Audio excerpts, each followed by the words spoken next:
আমি আমাদের চোখের পানি তাদের কোনো প্রয়োজন নাই, আমাদের মায়া কান্নার গাজাবাসীর কোনো প্রয়োজন নাই। গাজাবাসীর প্রয়োজন অর্থনৈতিক সাপোর্ট, গাজাবাসীর প্রয়োজন সামরিক সাপোর্ট, গাজাবাসীর প্রয়োজন এমন একটা জাইশ, এমন একটা ফোর্স যেটা বাহির থেকে গিয়ে বাইতুল মুকাদ্দাসকে উদ্ধার করবে ইনশাআল্লাহ।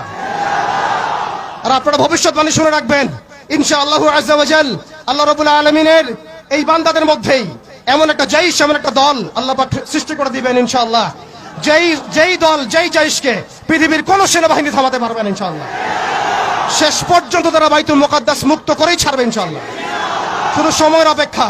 তারা আমাদেরকে অপশন দিয়েছে, হয় আমাদের দাস হও না হলে মরো। শেষ কথা, তারা আমাদেরকে অপশন দিয়ে দিয়েছে, হয় আমরা তাদের দাসত্ব করব না হলে মরবো। আমরাও বলে দিচ্ছি, আমরা দাসত্ব করব না। আমরা হয় শহীদ হব অথবা স্বাধীনতা ছিনিয়ে নিয়ে আসবো ইনশাআল্লাহ। হয় আমরা শহীদ হব না হলে স্বাধীনতা ছিনিয়ে নিয়ে আসবো ইনশাআল্লাহ। আল্লাহ পাক আমাদের বাংলা তাওহীদের জনতাকে কবুল করেন, আমিন।